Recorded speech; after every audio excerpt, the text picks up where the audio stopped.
the president's approach is attractive to people who aren't not paying taxes because, frankly, my discussion about lowering taxes isn't as attractive to them, and therefore I'm not likely to draw them into my campaign. You're watching the most shocking and informative LRJ TV news. There are 47% of the people who will vote for the president no matter what. All right, there are 47% who are with him, who are dependent upon government, who believe that they are victims, who believe that government has a responsibility to care for them, who believe that they're entitled to health care, to food, to housing, to you name it. But it's an entitlement, and the government should give it to them. And they will vote for this president no matter what. And I mean, the president starts off with 48, 49, 40, he starts off with a huge number.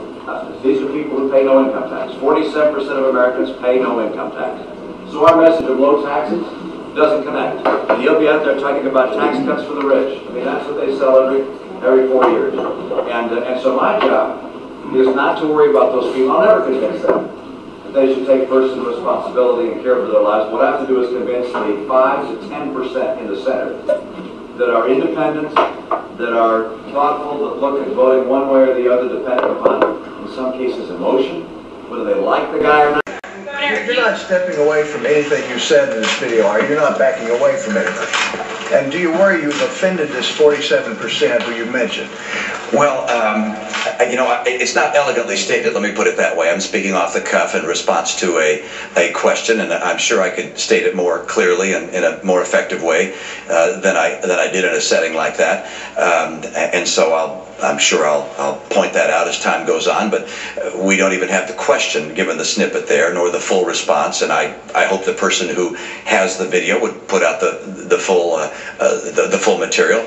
But it's a message which I'm going to carry and continue to carry, which is, look, the president's approach is attractive to people who aren't not paying taxes because, frankly, my discussion about lowering taxes isn't as attractive to them, and therefore I'm not likely to draw them into my campaign as effectively as those who are in the middle. This is really a discussion about the political process of winning the election, and of course I want to help all Americans have a bright and prosperous future. And I'm convinced that the president's approach has not done that and will not do that. Yeah, Garrett? Well, Governor, this is now the second time where you've made comments at a fundraiser to donors that are different from what you say on the trail, either in terms of policy, or at least in this case in terms of tone. What assurances can you give to voters that you're not saying different things to people who fund your campaign than what you're saying to them in public and on the stage? You're coming to my fundraisers, and this is the same message that I give to people, which is that we have a very different approach, the president and I, between a government-dominated society and a society driven by free people pursuing their dreams. I'm talking about the process of campaigns. Typically, I don't talk about process in speeches because I think candidates are wiser to talk about policy and their vision than to talk about how they're going to win an election. At a fundraiser, you have people say, Governor, how are you going to win this?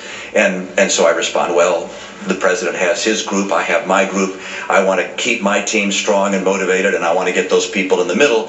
That's something which fundraising people who are parting with their monies are very interested in knowing, can you win or not? And that's what this was addressing. Are all the things that you said in the video things you believe?